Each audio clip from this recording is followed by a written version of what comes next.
Muito bom dia, muito boa tarde, muito boa noite, pessoal.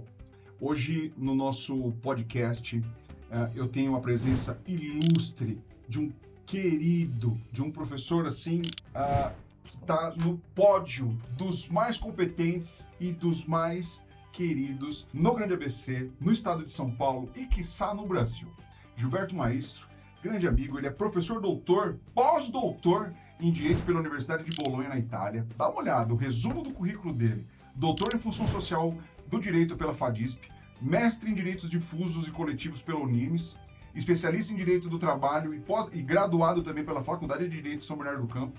Ele é membro efetivo do Instituto Brasileiro de Direito Processual, professor titular de Processo Civil e coordenador pedagógico da seção de pós-graduação Lato Sensu e curso de especialização em Direito de Operações Imobiliárias e Direito das Relações do Trabalho da Faculdade de Direito de São Bernardo do Campo. Professor titular de Direito Civil e coordenador pedagógico do curso de pós-graduação Lato Sensu da Faculdade de Direito de Sorocaba. Maestro, é um prazer assim, inenarrável ter uma pessoa como você aqui. Eu estava até comentando agora há pouco com a Cris, que está nos ajudando aqui. A cada episódio eu falo assim, nossa, cara, será que no próximo eu vou conseguir ter alguém mais legal do que outros nesse? E olha, e Deus é tão bom que colocou você, um cara assim muito fantástico e de um carisma assim mágico, cara. E eu acho que é super pertinente ter alguém como você aqui. Porque como eu estava falando, você já sabe, você que é seguidor do nosso canal, esse propósito é para ajudar você, estudante. É para devolver para a advocacia, devolver para o direito o que o direito deu para nós. Sim. E por isso é um propósito sem pegadinha, sem clique aqui, sem compre aqui, nada. É uma coisa totalmente despretensiosa. E acho que foi por isso que você aceitou, né, Maestro? Prazer imenso estar aqui, Luiz. E aceitei primeiro porque o convite teu, convite de amigo é intimação, né? E porque eu sei que o propósito é justamente aquilo que nos move. Talvez o que me movimente mais hoje seja esse espírito mesmo de colaborar, principalmente com a juventude, né? E quando eu falo juventude, não tem idade, é o jovem advogado, né? Aquele que começa nessa trilha que a gente já percorre há tanto tempo, né? Sim. Melhor não comentar essa Não, parte. esquece isso aí. Segue, né? É um prazer, estou à sua disposição. E Maestro, como professor universitário, primeiro, depois a gente fala do maestro advogado. Sim. Como professor universitário, o que você percebe dessa nova geração, desse novo consumidor do estudo do direito? Teve alguma mudança da pessoa que entrava na faculdade de direito, o acadêmico de 20 anos e o acadêmico de agora? O que você percebe? Muita diferença, Luiz. Um dos pontos mais claros para mim é que os atuais alunos, e não só os jovens de idade mesmo, até o pessoal que vivenciou outra época, eles têm uma dificuldade ou então um modo diferente de interagir com os produtos de estudo. Como assim? Eu vou explicar. Quando nós fizemos faculdade, nós estávamos acostumados a permanecermos por horas com a doutrina aberta, lendo, nos dedicando a esse exame. A multiplicidade de fontes de conhecimento que a tecnologia veio trazendo gradativamente foi mudando o perfil dos alunos. Então hoje é muito difícil o aluno focar apenas naquele ambiente de sala de aula. E por que eu digo isso? Porque são tantos os incentivos, tantas as provocações que concomitantemente chegam até ele. Imagine o seguinte, você está num ambiente, celular aqui do lado, laptop na sua frente, tudo piscando, tudo acontecendo, recebendo informações do mundo ao mesmo tempo, interagindo com o ambiente de sala de aula, coisas que não existiam no nosso tempo, né? Então, essa mudança, que foi absolutamente disruptiva no que se refere ao modo de viver e de interagir em sociedade, não poderia deixar de chegar na sala de aula. Então, eu tenho um pouco de crítica, uma posição um tanto quanto pessimista, no sentido de que os alunos estão menos ou melhor preparados, nem pior nem melhor, eles estão tão bem preparados quanto estávamos no passado. Só que dentro da realidade social, cultural, altamente influenciada pelos impactos tecnológicos que eles vivem hoje. Então, esse é o meu ponto. O que torna realmente saboroso o desafio, né, da vida acadêmica. Por quê? A gente tem que conseguir chegar nesses alunos. E nós temos um desafio, que é vencermos aquilo que nos foi incutido como correto. Porque, meu caro, 90% do que se vê em sala de aula, em qualquer curso no Brasil, é réplica de um modelo que nós vivenciamos quando fomos alunos. A gente reproduz o que os nossos professores nos trouxeram, e brilhantemente, só que em outro tempo. O desafio hoje é tentar vencer o que parece um obstáculo, que é a tecnologia. Imagine, o aluno tendo acesso fácil à inteligência artificial. Como que você dá um trabalho para ele fazer em casa? Né? Por exemplo, como é que você vai ter certeza de que não foi, né, produzido por inteligência artificial ou com outros artifícios que não o estudo, a reflexão e o registro de entendimentos do próprio aluno, né? Perceba, a gente tem que trabalhar consciente desses riscos, mas não vendo esses elementos tecnológicos como obstáculos. Nós temos que entendê-los como ferramentas que podem ser muito úteis para o desenvolvimento dessa moçada, dessa meninada. E digo isso até para não me alongar demais, já me alonguei demais, mas para fechar, digo isso com o coração aberto e com a certeza, com a convicção firme de que esses meios tecnológicos vieram, não tem como mais retroceder a um tempo anterior a eles, e a partir de agora, o ensino jurídico tem que ser associado ao ensino de como utilizar essas ferramentas para potencializar resultados, e não um ensino jurídico que seja refratário, que afaste essas tecnologias. Porque eu te digo, você vai contratar um advogado hoje. Para você não é interessante ter alguém brilhante, muito bem preparado, mas que saiba trabalhar com os prompts, que saiba trabalhar com a inteligência artificial, de modo ético, eu digo, de modo ético. É isso. Então, o desafio da academia hoje é esse. É não perder a formação de profissionais com lastro cultural forte, mas, ao mesmo tempo, fazer com que esses profissionais usem esse lastro para potencializar o resultado que eles podem ter, utilizando-se, valendo-se também de inteligência artificial. E aí, a gente poderia desdobrar em outras tecnologias. Né? E é interessante que, na medida em que você estava falando, eu estava lembrando, né? Na época da faculdade, na época do cursinho e tudo mais, eu me lembro que era obrigatório a gente ficar na biblioteca por algumas horas lendo alguma doutrina, e para a gente ter aquele amálgama do conteúdo que era necessário para a gente ser submetido a uma avaliação. Beleza. Sim. E no momento que a gente foi preparado para o concurso da OAB, por exemplo, além de ter um catado diferente, uma perspectiva diferente da relembrança daquela matéria, nós éramos ensinados a manusear o índice, partindo da premissa de que a gente já tinha algum conhecimento daquele conteúdo. Sim. Então, eu vejo, da mesma forma que você mencionou, eu vejo alguns tipos de pessoas. As pessoas que vão se formar na graduação, na pós-graduação, sem ter lido um livro de doutrina do começo ao fim. Sim. Que é uma questão, eu não sei nem se é preocupante ou não, porque ela pode saber beirar da internet, da rede social e tudo mais. E se essa pessoa, esse estudante, esse jovem, esse advogado, novo ou velho, conseguir entender, manusear o índice, que é o grande lance da inteligência artificial, você manusear o índice do seu vademecum para saber o que você está procurando, as suas chances de conseguir uma colocação ou ter um reconhecimento são maiores. Sim. Até hoje é muito importante. Eu digo que o índice remissivo é o melhor companheiro do examinando do exame de ordem, né? O examinando da prova de admissão aos quadros da gloriosa Ordem dos Advogados do Brasil. Porque ali você, tendo uma noção acerca do que se está tratando na questão, estamos falando de segunda fase, né? Você consegue, pelo tema, encontrar a remissão aos dispositivos legais que, consultados, a rigor, levarão você à resposta correta. Sim. Então, isso continua sendo assim. O ponto é, até quando será assim? E a outra pergunta é, isso é bom ou é ruim hoje, né?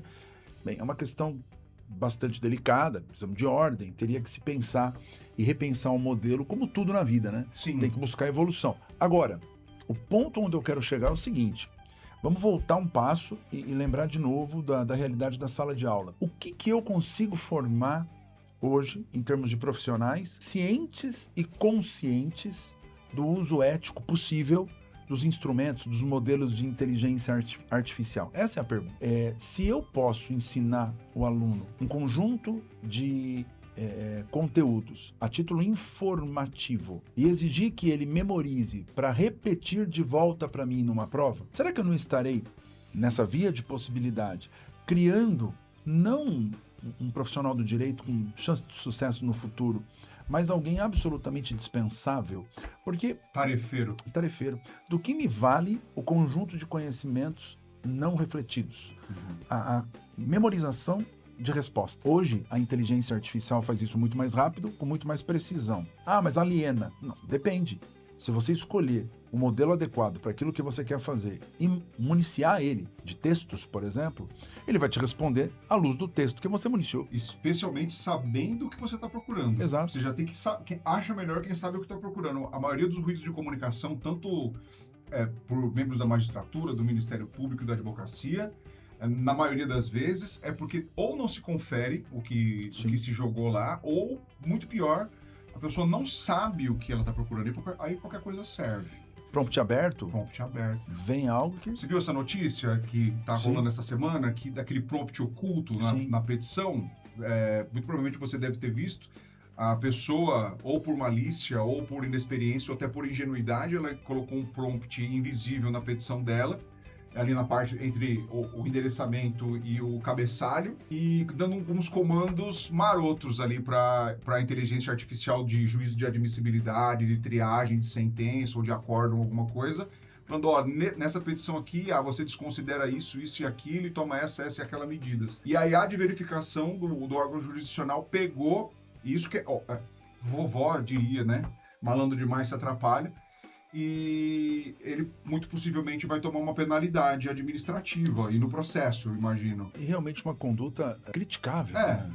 Mas eu acho que o papel da universidade nesse ponto, ele vai mais pela questão, não só, mas mais fixar a questão principiológica, os princípios do direito, a finalidade do direito é para isso daqui, ó. Então, se eu parto da premissa de que a finalidade do direito é, além de equilibrar a balança, ajudar as pessoas, você já tem um ponto de partida que qualquer coisa que a IA for fazer, ela não vai trazer um viés diferente. Isso aí. Eu acho que é um grande desafio. Colocar o estudante de direito, não naquele...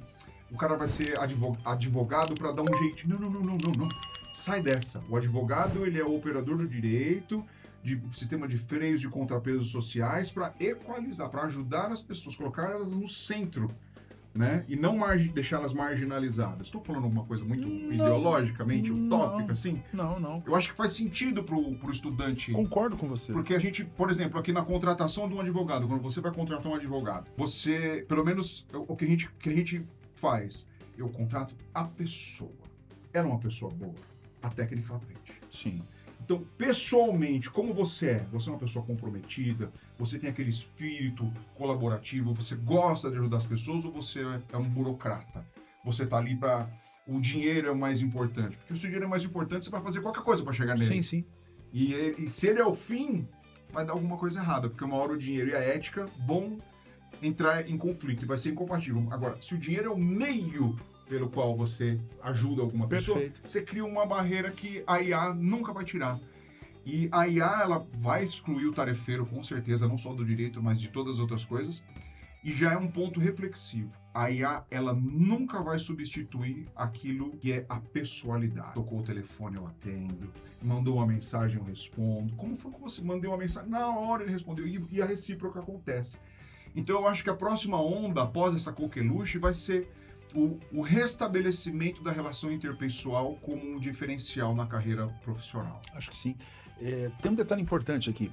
O que eu tenho dito para os meus alunos é o seguinte: há muito tempo, para não dizer sempre, me parece meio que óbvio que o estudo correto é aquele que não é pautado em memorização e sim em compreensão. Então você entende o conteúdo e cria conhecimento. Você não tem apenas informação. Este é o ponto. Muito bem. O que a inteligência artificial traz a bem disso? Ela te municia de uma quantidade muito maior de informações em tempo muito mais assim inteligente, porque ele é mais reduzido, não é? Então, em menos tempo eu tenho a possibilidade de ter vários conjuntos de informações que eu possa selecionar e, na medida do que me interesse, ir me valendo deles para poder compreender. Tem que refletir em cima disso.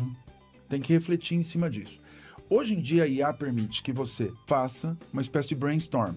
Então, você debate com ela, conversa com ela. É muito bom. te ajuda, inclusive, a superar esse status de conhecedor de informações para se tornar um verdadeiro conhecedor. Porque conhecer significa você ter informação e saber o que fazer com ela. Então, esse desdobramento somente se dá a partir de interações, reflexões, estudos continuados, e a IA pode ser um instrumento interessante para isso. Esse é um ponto. Isso o aluno tem que usar desde já, né? Tem que se valer desses meios. O que não dá, note, é para não ter interesse no desenvolvimento de conhecimento, continuar num modelo de repetição de informações prontas, não é? E neste universo ainda burlar o sistema usando IA para entregar respostas pré-determinadas, né, que não levam à reflexão.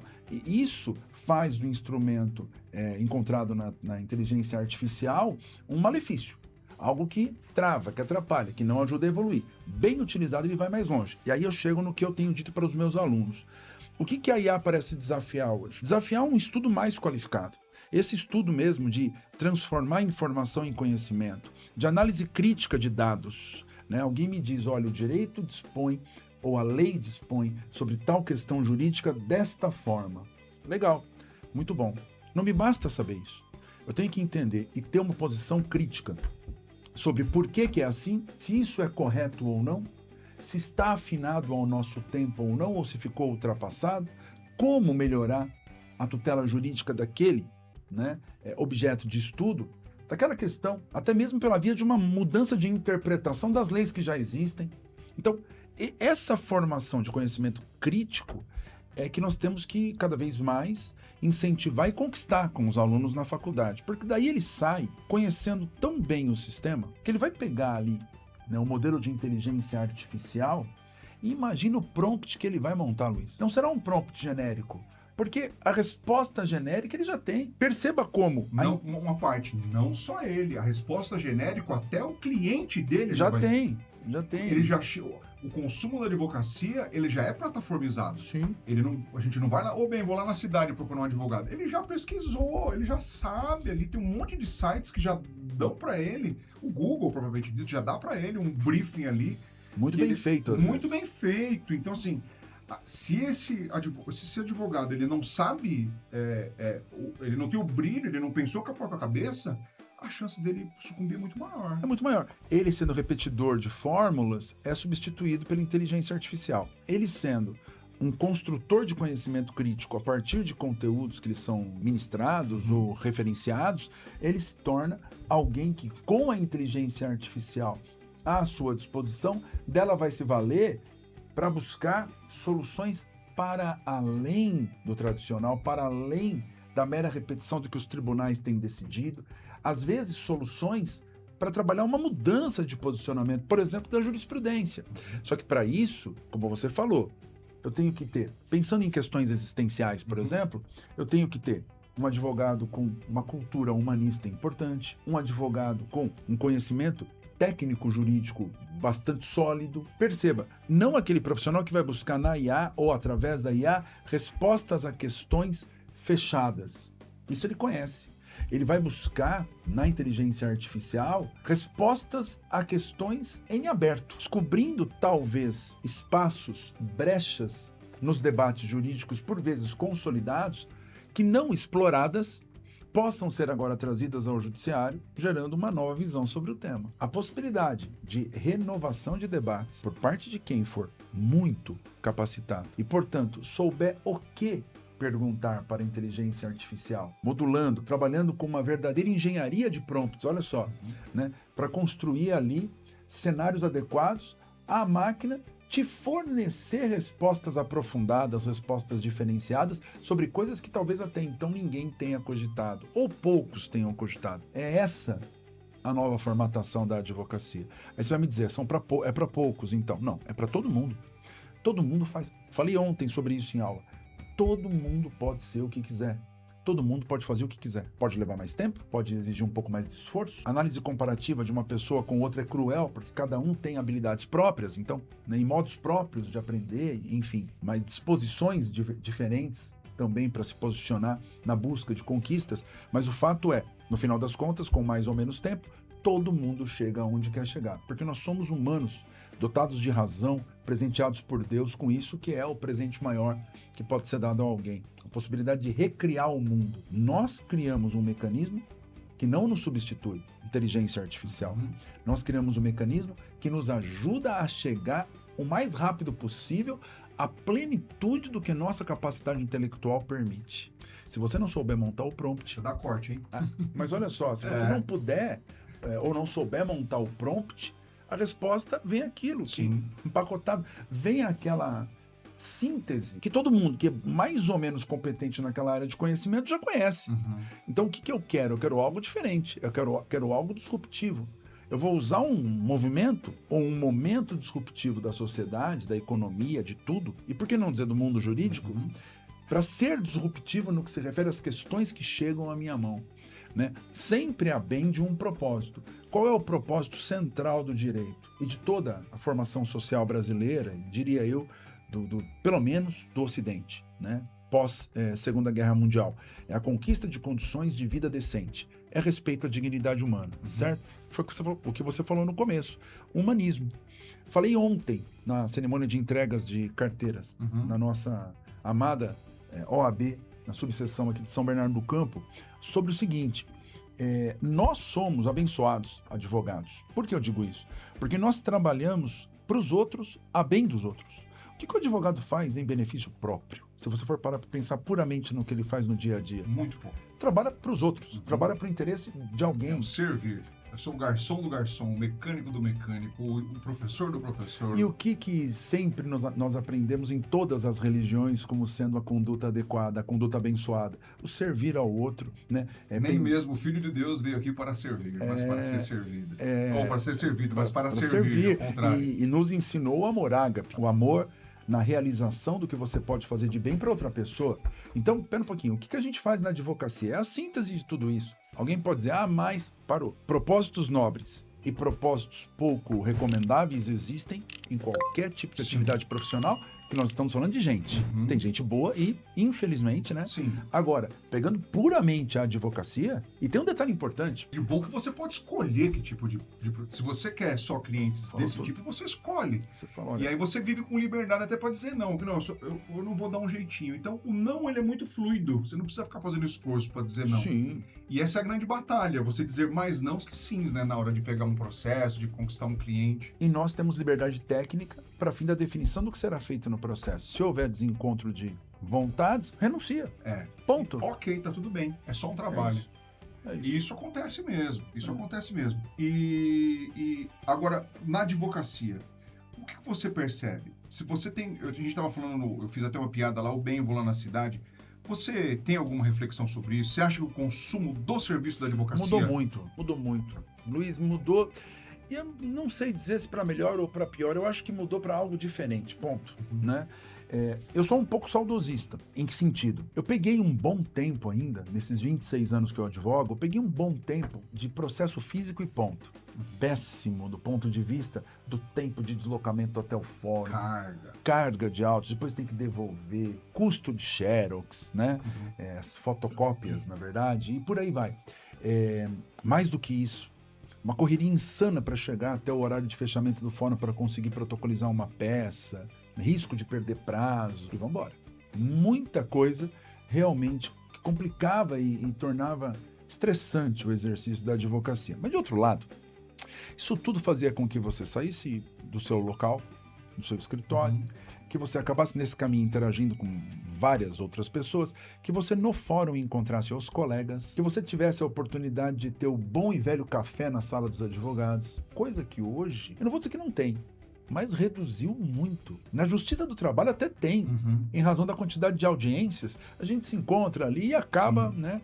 Agora, na Justiça Comum Estadual, por exemplo, Fórum vazio. Na Comum Federal, os fóruns estão esvaziados, porque vamos lá, tudo que você faz basicamente se dá via sistema eletrônico.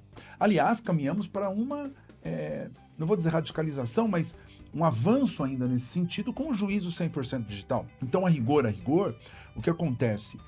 Os novos tempos e os impactos tecnológicos na advocacia fizeram com que a nossa condição de advogados sofresse um impacto muito importante em termos práticos, uma sessão de afastamento. Como assim? A gente conhecia quase todos os advogados da comarca, no mínimo, para não dizer da região. Hoje, dá para dizer isso? Hoje, talvez a grande via para que os advogados tenham alguma forma de congregação um pouco mais forte, alguma forma de aproximação mais forte, são os eventos da Casa do Advogado, que não são frequentados por todos os advogados. Deveria, entendo que deveria, né? Mas não são. Qual é o resultado final disso? O espírito que marca a advocacia, de um trato respeitoso, porque tem uma diferença, e o jovem advogado tem que saber sobre isso, tem que lembrar disso. Existe uma diferença muito grande entre combatividade e falta de educação. Sem dúvida. Né?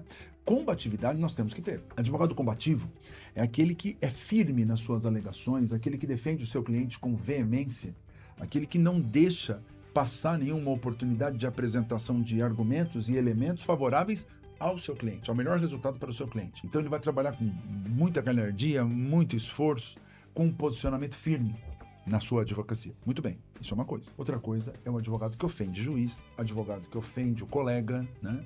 Advogado que se vale nas suas manifestações escritas e orais de palavras não tão recomendáveis ou, pior, de palavras de desconstrução de pessoas. Eu estou discutindo no plano das ideias um caso, uma relação jurídica, os aspectos jurídicos disso. Quem tem razão e quem não tem. Eu não estou discutindo sobre caráter, não estou discutindo sobre a pessoa, eu não preciso, muitas vezes, adjetivar pejorativamente nem a parte contrária, nem muito menos o advogado. Objetivamente... Que trabalha pelo outro. Exato. Objetivamente, a pessoa fez isso. Qual a consequência jurídica disso? Se ela fez isso por ser uma pessoa de bom caráter ou de caráter duvidoso, isso, no mais das vezes, pelo menos no processo civil e no processo do trabalho, é irrelevante. Né? Algumas vezes não, mas no mais das vezes não tem relevância. Então, para que entrar nessa seara? Outra, para que perder a elegância com o colega? O advogado da parte contrária no ambiente, numa sala de audiência, ou, enfim, na relação processual, ele ali, obviamente, ao lado do seu cliente, talvez ou certamente seja, acho que certamente é aquele que melhor entende a minha vida, que melhor compreende o que é a realidade do meu dia a dia. É aquele que divide as mesmas experiências, os mesmos sofrimentos, pelo menos no que se refere à essência da vida profissional. Eu vou desrespeitar essa pessoa? Outra, hoje ele é advogado da parte contrária. Amanhã pode ser que ele seja advogado de um litisconsorte, de alguém que está no mesmo polo do meu cliente na relação processual, e a gente tem que interagir. Outra, fala-se tanto na busca das autocomposições. Quem é o grande construtor de autocomposição? É o advogado. É o advogado que vai virar para o cliente e falar, vale a pena. Sim. Ou não vale a pena desse jeito. É o advogado. Como que eu quero negociar com alguém com relação a quem eu tenho hostilidade no trato? Sabe o que eu percebo? Na maioria das vezes em que a gente se depara com esse tipo de situação, geralmente é por conta de uma lacuna de conhecimento ou de reconhecimento. Ou ele não tem a formação cognitiva completa sobre aquele assunto, ou ele tem um problema acadêmico. Por exemplo, grandes embates do advogado com o órgão jurisdicional. Sim. Geralmente é por um ruído de comunicação, não do fato em si, mas é um vício cognitivo processual. O cara, ele errou ali e às vezes ele não sabe que ele está fazendo alguma coisa errada. E aí é onde nasce todo o ruído, porque o juízo já está cansado, já fez não sei quantas audiências, o advogado, e fica aquele ruído de comunicação que acaba inviabilizando uma composição, inviabiliza o trato, às vezes atrai até a suspensão do juiz. O juiz, ele também é uma pessoa. Lógico, e tem que ser respeitado como tal. E quem que ele está prejudicando no final da corda ali? Né? Então não é inteligente fazer pouco, né? Não, e tem um detalhezinho, uma cerejinha para colocar nesse bolo, que é o seguinte: quem tem razão não grita, né? Sem dúvida. Quem tem razão não grita. Quem tem razão não agride. O advogado, quando ele quer demonstrar razão e ser convincente, me parece, ele tem que ter polidez no trato, firmeza, mas polidez no trato. Demonstrar de modo objetivo a sua razão. Aconteceu isso se comprova por isso, E o fundamento do que eu peço a partir desses fatos é esse. De modo objetivo, incisivo, pontual, nem mais nem menos. Tem que ser desse modo e respeitoso. Se você fala muito baixo, né?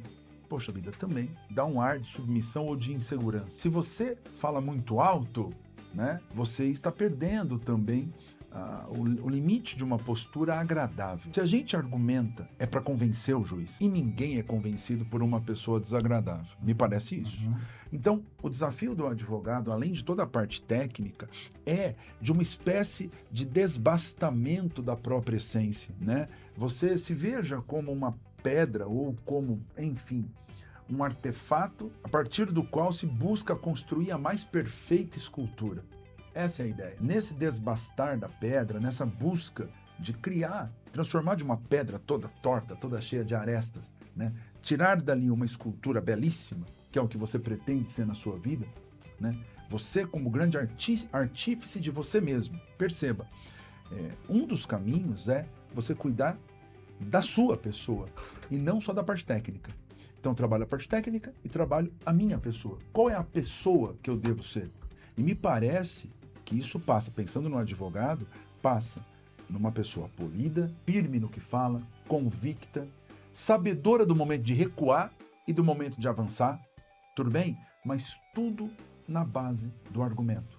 O juiz se convence pelos teus argumentos, pela qualidade dos teus argumentos, e não se convence pela altura da sua voz, nem muito mesmo pelo olhar raivoso, pelos golpes sobre a mesa ou qualquer outra coisa que, no mais das vezes, gera antipatia. Se eu quero que ele se convença, primeiro, ele precisa me ouvir. Se eu quero ser ouvido, obviamente, eu tenho que ser uma pessoa agradável, né? Uma pessoa que desperte a vontade do interlocutor de ouvi-la, né? De estar ali com ela, de interagir. E isso, eu vou repetir, tudo bem, o juiz tem que ouvir a todos, seja bem educado ou não, mas note, o fato é, juiz é pessoa, é ser humano. Se você age de um modo respeitável, todo mundo que é respeitável recebe o respeito. Respeito no trato e respeito ao que fala, ao que apresenta, às ideias que expõe. Essa pessoa é respeitável, então o que ele me falar, o que ela me falar, eu tenho que considerar, tenho que pensar pelo menos sobre isso, tudo bem? Então, o cartão de visitas do advogado é esse, é a postura. A postura na peça escrita, a postura no momento de uma audiência, de um despacho no gabinete, de uma sustentação moral, né? Saber que está discutindo no plano das ideias, não no plano de uma briga, de um ringue, né? De uma arena. Não. É isso, plano de ideia. Ali ninguém está guerreando com o outro. Você está buscando convencer o juiz de que teu cliente tem razão. Fazendo isso com firmeza, mas respeitando todos os que estão presentes. Esse eu acho que é um bom começo para construir um início de carreira sólido. Sem dúvida. E basicamente é o desenvolvimento pessoal. Sim. Como base de qualquer estrutura profissional que você possa querer construir. E esse desbaste da pedra, como você disse, ele é perene, né? Você não vai chegar... Me formei agora, acabei, pego meu diploma. Não. A vida inteira. Veja, lembre do currículo dele, que eu fui falando que era extenso. O desbastar dessa pedra, o aperfeiçoamento pessoal, ele vai dar fome de cada um. E a fome a gente não consegue colocar na barriga de ninguém. Se o ouvinte, se o nosso espectador, o jovem advogado ou estudante de direito, ele não se der conta que o sucesso profissional, o sucesso pessoal vai depender de atos dele, muitas vezes dele para ele mesmo, sim, as chances que ele tem são muito menores. E aí vem a projeção. A culpa é o mercado, a culpa é que o professor, a culpa é o exame da OAB. Não se engane. Os maiores, como advogado, os maiores encalços, as maiores dificuldades da advocacia, eu não consigo te enumerar. Mas a menor dificuldade eu sei, é passar no exame da OAB. Sim. Pegou o recado? Então, assim, as dificuldades que advêm do exercício da profissão são inúmeras. Sim. E só através do desenvolvimento pessoal é que a gente vai conseguir enxergar o problema de fora, porque o problema é do cliente, você tem que ter isso, né? É importante. O problema é dele, você tem que ser um agente externo, analisando criticamente a viabilidade daquilo, até para tirar o véu dos olhos dele e falar, não, o que você leu na IA tá errado.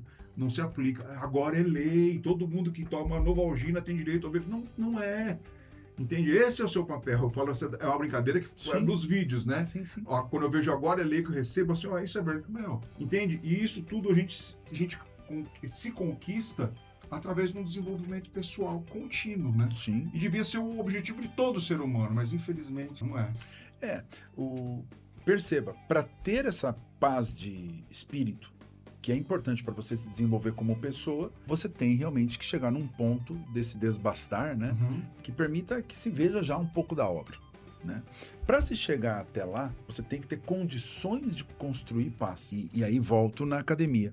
Como que eu posso ter essa firmeza de argumento, esta solidez daquilo que eu faço, essa combatividade que não extrapola para a grosseria, essa certeza tão assim clara de que eu tenho razão, que incute no interlocutor dúvida. Tá falando com tanta firmeza e tem começo, meio e fim a ideia. Note, o único jeito é estudar. Então não adianta. A formação de base na graduação tem que ser boa, o estudo continuado tem que fazer. Eu ouço muito falarem assim, alguns colegas falando, pós-graduação é um negócio que não interessa para o mercado. Não interessa para quem? Porque a pós-graduação abre olhos, abre fronteiras. E outra, permite que você interaja com outros profissionais que estão se mexendo. Talvez o que acontece dentro da sala de aula represente um percentual próximo a 50%, 60% da importância da pós. O resto, olha que é um percentual alto, hein? Está principalmente em rede de network. Você forma uma rede de network com profissionais de diversas formações, diversos interesses, diversos campos de atuação e segmentos, né, profissionais. E você consegue ali desdobrar oportunidades de trabalho, de serviço, coisas interessantes. E mais, desdobrar desenvolvimento pessoal, né? Note, e continue estudando. Acabou uma coisa, um projeto, comece outro. Mestrado, né? Mas eu não pretendo lecionar. E daí? Você tem que saber o que é a realidade de um pesquisador. Pode ser útil para você. Quem sabe você não se descubra ali. E nunca parar. Nunca deixar a sua mente formar para você a ideia de que você já é um produto pronto, que ninguém é, né? Então, e essa é a grande, talvez, beleza da vida, né? Deus nos deu a oportunidade de, pela razão também, notarmos que nós somos sempre incompletos, dá para melhorar sempre. Então, essa busca constante de aperfeiçoamento, de formação, é isso que vai dar a cada dia mais firmeza. Não uma firmeza para você impor com o dedo em riste ao seu interlocutor, mas uma firmeza que vai te permitir ter a consciência, a tranquilidade, a certeza de que o que você exterioriza tende a ser correto, é sustentável. E aí você consegue falar isso sem precisar gritar. Quantas vezes a gente vê num debate um lado gritando e o outro repetindo a mesma coisa? Porque aquilo basta. Qualquer análise racional conduz a você concordar com aquela afirmação. O outro lado pode gritar o que for, não vai conseguir chegar a lugar nenhum. E não vai colocar medo no juiz, porque o juiz tem o poder de direção do processo. O juiz, ele tem, obviamente, limites, e o principal grupo de limites está nas prerrogativas dos advogados que têm que ser respeitadas. Agora, ele tem o poder, não tem como negar. Ele é aquele que atua para fazer com que o Estado preste jurisdição adequadamente. Está tudo bem. Você tem que reconhecer isso, valorizar, respeitar. Estado democrático de direito sem judiciário forte não existe. E nós, advogados, temos que defender o judiciário. Agora percebam aonde eu quero chegar. Nessa relação, com quem tem o poder ali na relação, é quem decidirá se você não chegar à autocomposição com a parte contrária, se o seu cliente não o fizer.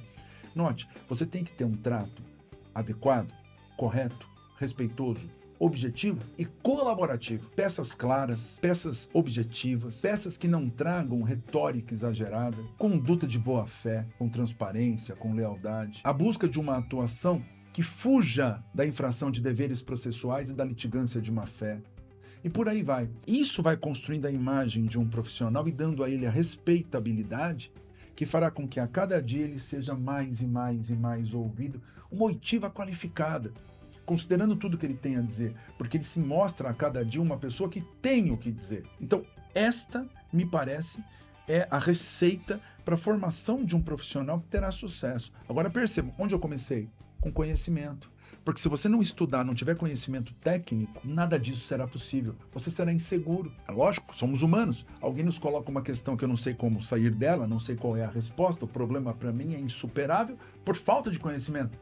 Como que eu vou debater sobre isso? Como que eu vou defender o ponto de vista do meu cliente? Repetindo o que eu escrevi na peça, numa fórmula que eu encontrei num modelo? O modelo pode ser pautado por uma situação parecida, mas não idêntica.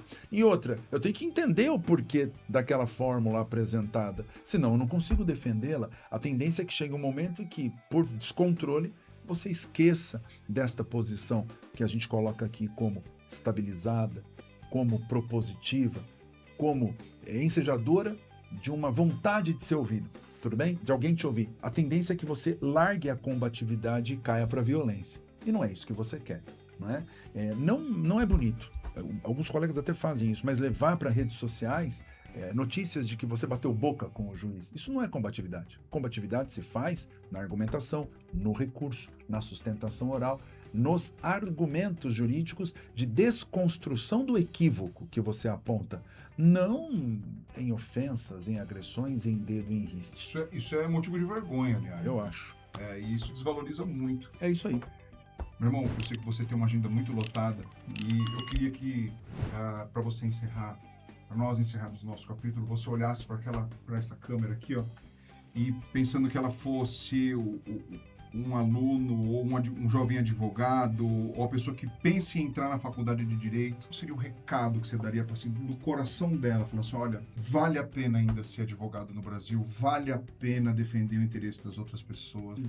Eu entendo o seguinte, se você considera importante a realização de coisas que são, assim, marcantes, se você acha interessante produzir algo que vai fazer com que você seja de verdade lembrado por muitas e muitas gerações. Porque quando você faz o bem para alguém, o bisneto dessa pessoa vai reproduzir a história que o bisavô contou para o avô, que contou para o pai, entendeu? Perceba, gerações e gerações lembrarão do que você fez. Todo mundo que faz o bem tem esse resultado na vida. A vida é curta.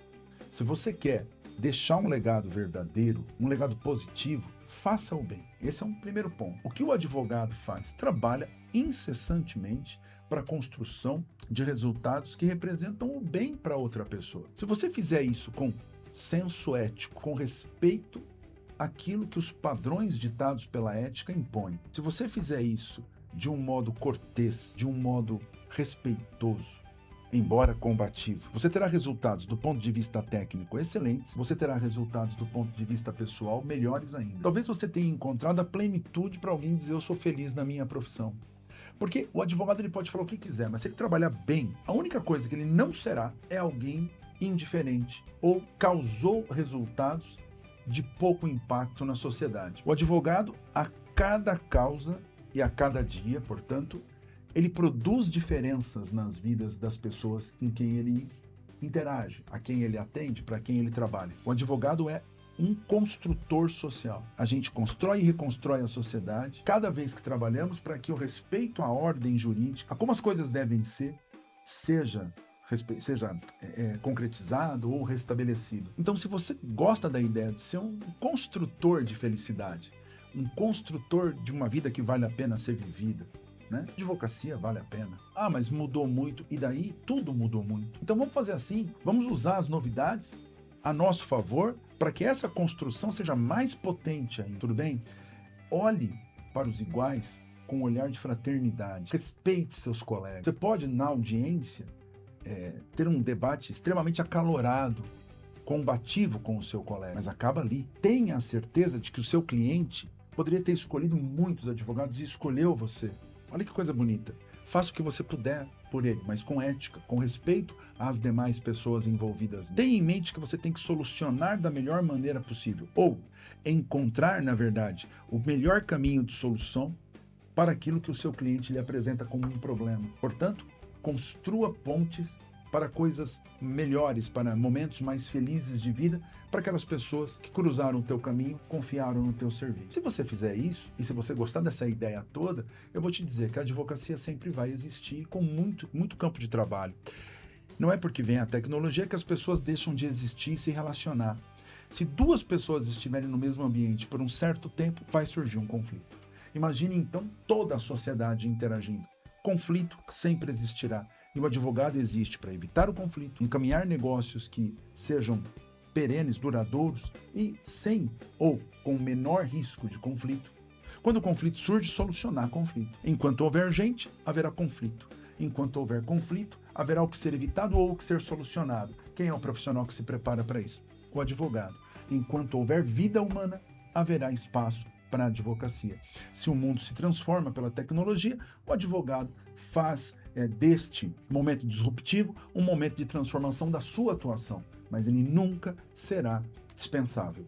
Lembrem-se que a advocacia é a única das profissões, o advogado é o único profissional, dentre aqueles que integram o mercado particular, que tem uma parte da Constituição totalmente voltada para ele. É essencial a administração da justiça, porque sem advogado não tem prestação jurisdicional em boa parte do que ela representa. Há o princípio da inércia. Sem advogado não tem quem provoque. Então nós somos essenciais à atuação do próprio Estado para a manutenção da ordem social. Tenha orgulho disso e perceba que, de novo, o direito sempre será uma porta para uma multiplicidade de opções de carreiras, todas elas pautadas mais ou menos pelo mesmo propósito de servir e que pode gerar um resultado em todos os sentidos, inclusive financeiro, muito bom, né? Então, me parece que, em resumo, não tão resumido assim, né? Porque reconheço que me alonguei, mas notem, sempre haverá motivos para a gente dizer, poxa, o direito é um caminho bacana. O estudo do direito é muito gostoso. Estudar direito é algo que realmente aumenta a nossa curiosidade sobre as coisas da vida, faz com que a gente queira cada vez mais encontrar respostas a questões e depois encontrar questões para buscar respostas a elas. É provocativo. Procure uma escola de excelência. Eu sou extremamente suspeito, né?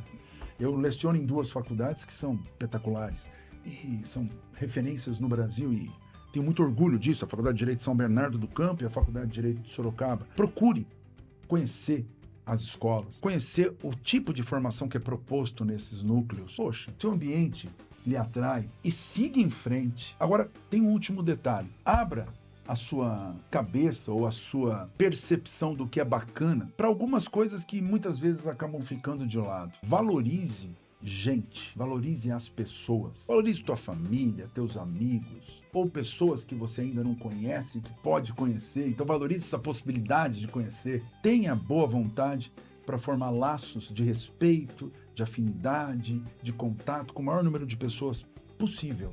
Aprenda com essas pessoas, porque todo mundo tem o que ensinar e todo mundo tem o que aprender. Tente fazer da vida uma coisa que vale a pena. Menos coisas ruins, mais coisas que nos ensinem a viver bem. Eu costumo dizer, eu gosto muito do Clóvis de Barros, mais Clóvis de Barros. Vamos ouvir, né, o que o Clóvis tem a dizer, o professor Clóvis, o que ele tem a escrever e o que ele escreve, né?